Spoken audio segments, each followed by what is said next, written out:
Prvi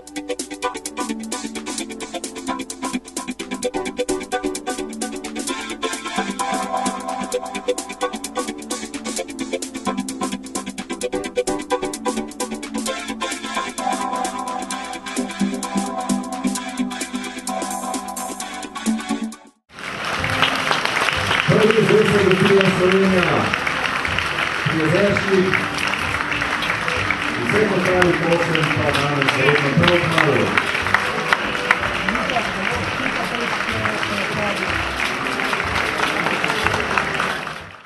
Ko vandramo po naši ljubi deželi, se nam oglasi tudi lakota.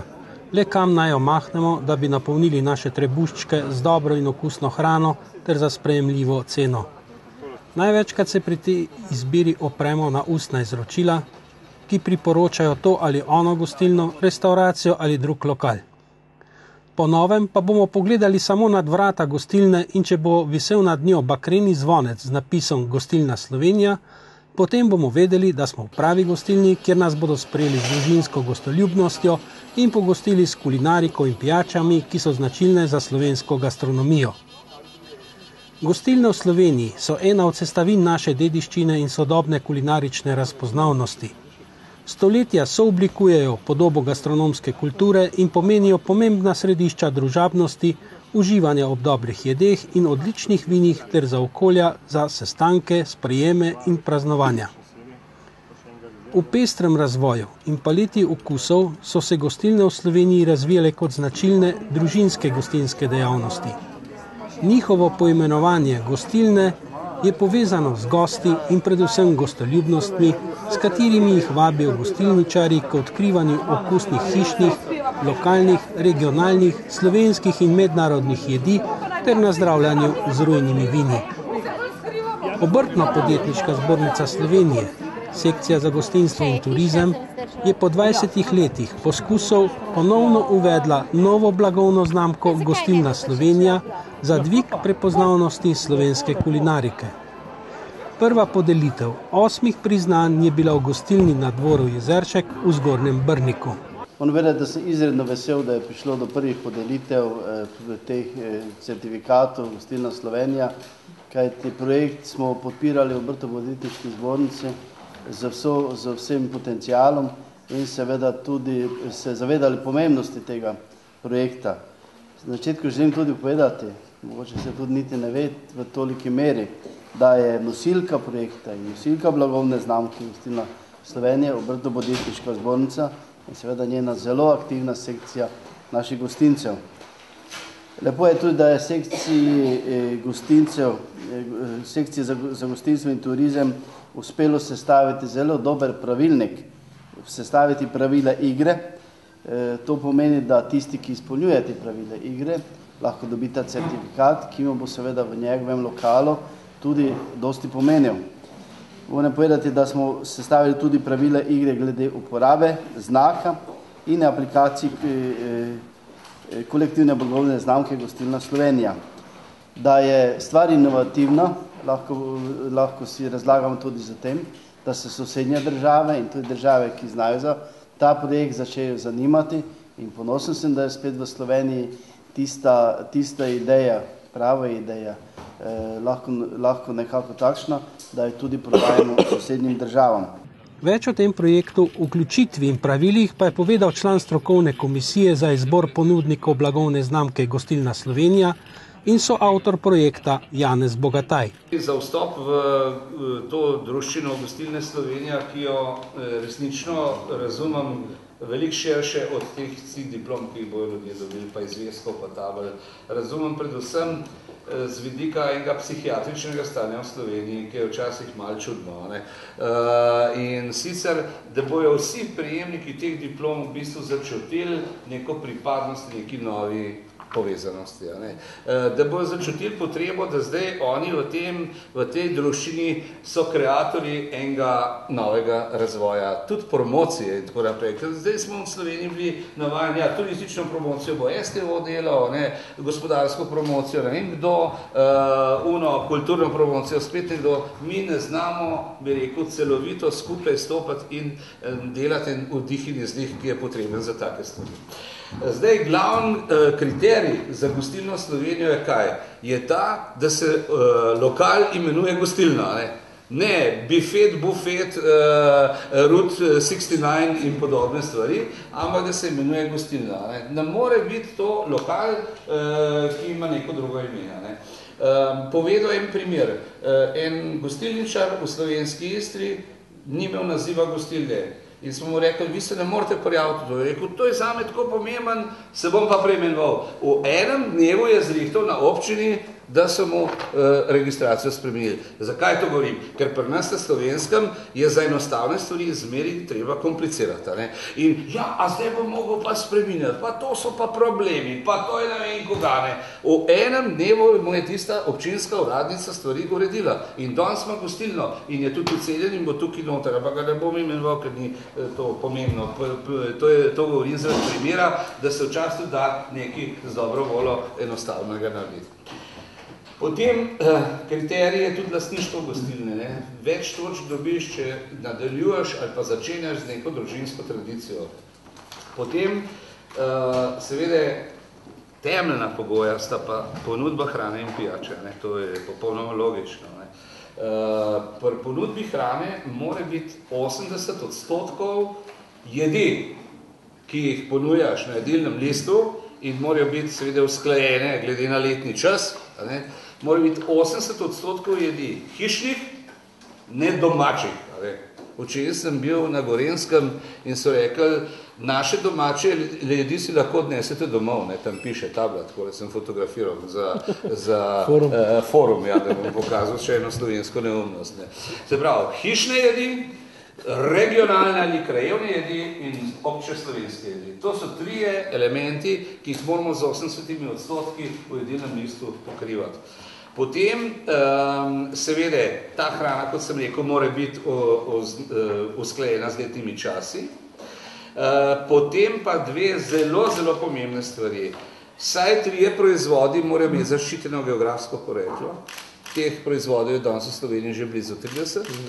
In pa obrat mora uporabljati vsaj pet, fajn pa je, če jih je več, ekološko pridelanih živil.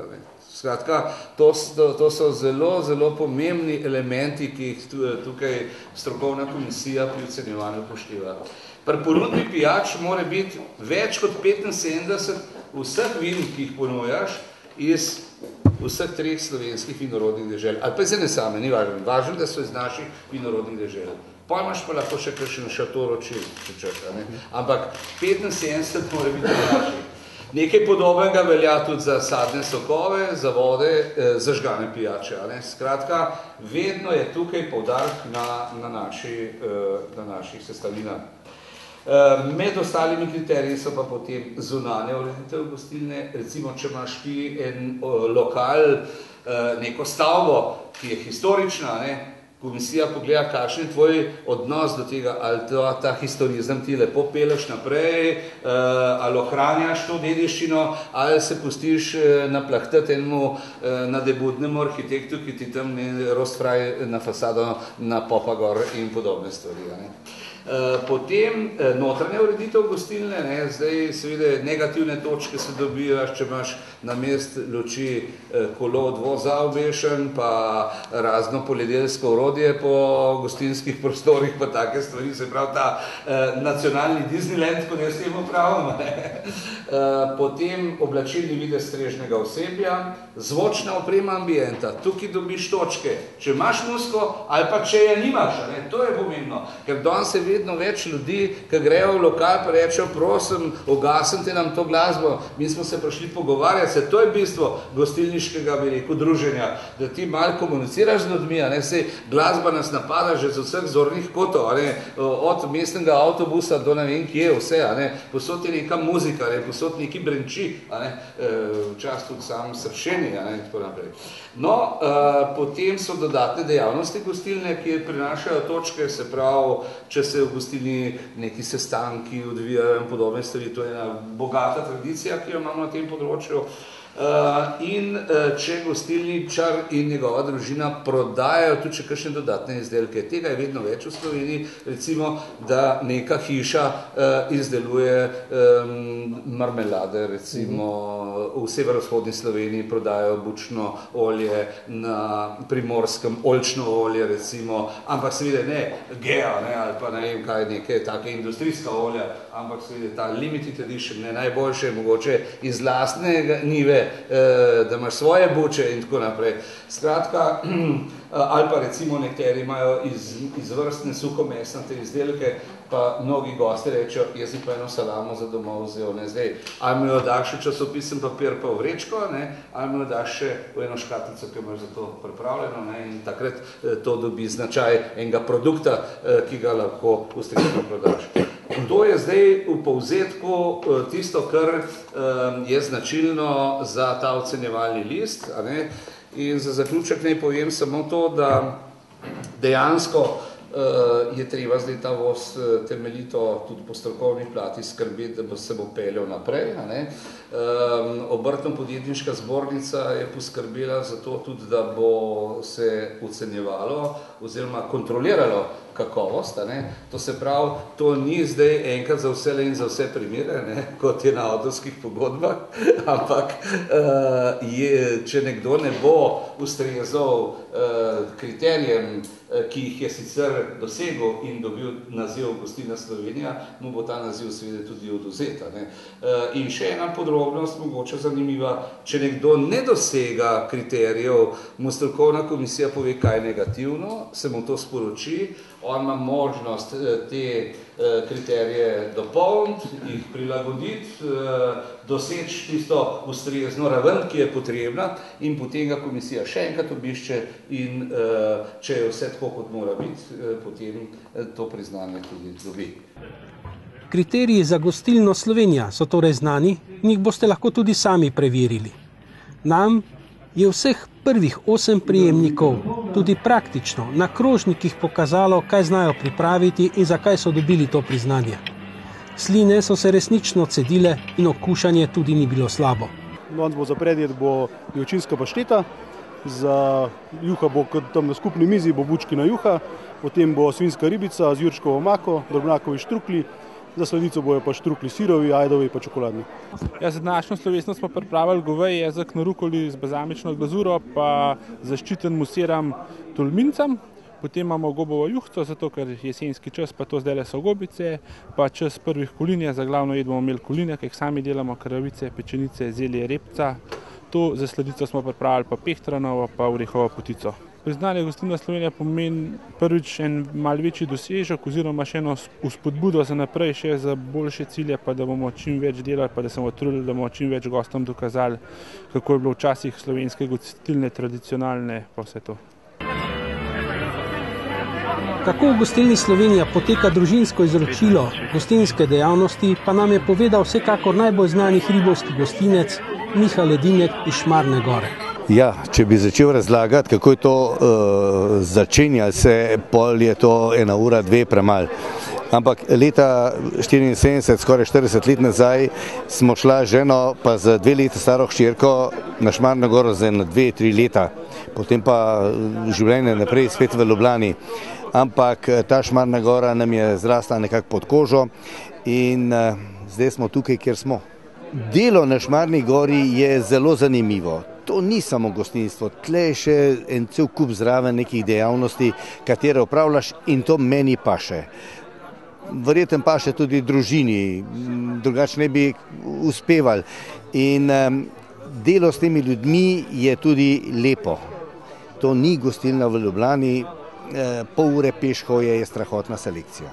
Že prej sem dejal, da nismo imeli tega namena. Nekako si mlada družina, potreba po stanovanju, po službi, varstvu otroka je bilo tisto vodilo, kar nas je pregnalo na Šmarno Goro.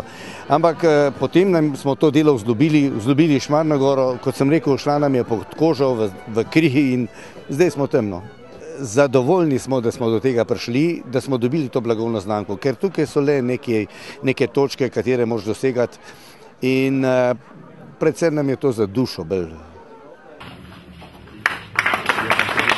Oče Miha je torej gostinsko dejavnost izročil hčerki Ani. Nekako so dejanja življenje tako prineslo. Študirala sem sicer nekaj drugega, ampak potem ugotovila, da je to zame in za mojo družino nekaj najprimernejšega, nekaj, ne bom rekla najenostavnejšega, ampak dejansko zlezlo pod kožo.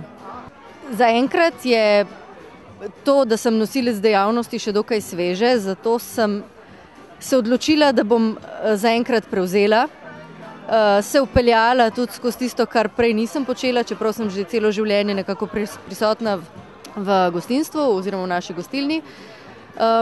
S časoma pa zagotovo, da bodo prišle kakšne novosti. Zanimalo nas je tudi, kaj o vsej tej akciji meni starosta slovenskih gostilničarjev. Zagotovo pozitivno.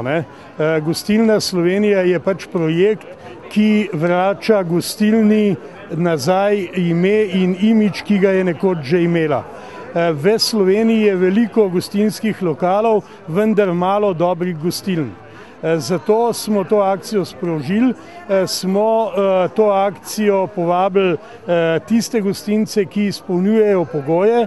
Vsi, ki so se prijavili, jih je komisija tudi ocenila oziroma jih še bo, in kdor izpolnjuje pogoje, bo seveda dobil ta certifikat te blagovne znamke. Stanje se sicer izboljšuje, tudi kriza je k temu pripomogla, kar pomeni, da se je potrebno boriti za vsakega gosta, ga postrežiti na tak način, da se bo jutri vrnil, in mislim, da je to seveda zelo, zelo pomembno. Stroka naj ostane stroka, torej poneumljanje stroke je po mojem največja napaka, ki jo počnejo mnogi, in en od nalog gostilne Slovenije je točno v tem, da zopet gostince upeljemo v tisto pravo smer, da se bodo zavedali pomena slovenskih živil, slovenskih jedi, načina priprave. Skratka, mi imamo določene konkurenčne prednosti, ki jih mogoče nekateri nimajo več.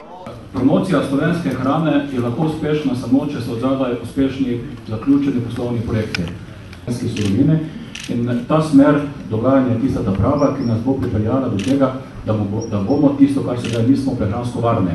Prehranska varnost meni tole, da v primeru krize država zagotovi svojim državljanom vsaj minimalno potrebno količino. Po napačni trditvi, ki je sicer zapisana v marsikateri vladi, da je slovenska hrana draga, ali pa da je slovenska kmetijska surovina draga. To enostavno ne drži. Povprečna cena hrane v Sloveniji, predatorsko ravnanje pomeni tole, da iz posameznih držav v druge regije, v druge države prihaja hrana, ki je bistveno cenejša, kakor v domači državi, ki jo proizvajajo. Cilj takšnega ravnanja je dosti enostaven. V tiste državi, ki je tarča, skušajo posamezne sektorje uničiti. Ne zato, ker imajo tisto državo radi. Ne prihaja včasih v Slovenijo hrana cenejša kot je drugod zato, ker nas imajo radi. Ampak zato, da bodo nekoč lahko to hrano v Slovenijo prodajali po dosti višji ceni. Tega se mi moramo zavedati, kot država do sedaj nismo znali za dosti učinkovito zaščititi svojo proizvodnjo hrane. Verjamem, da prve rezultate bomo znali pokazati, če ne prej takrat, ko bo za polno mero zagona pričela delovati Agencija za varovanje konkurenčnosti. Moram vas pa opozoriti, da na koncu te pesmi pride pomenljiv refren, ki pravi: šel bom pa v dobre gostilne. Ne pozabite, da bo vsaka gostilna, ki bo pridobila pravico do uporabe kolektivne blagovne znamke Gostilna Slovenija, na zunaj označena z izvezkom in označevalno tablo pri vhodu. Andrej Šifrer pa bo še lahko naprej pel o dobrih gostilnah.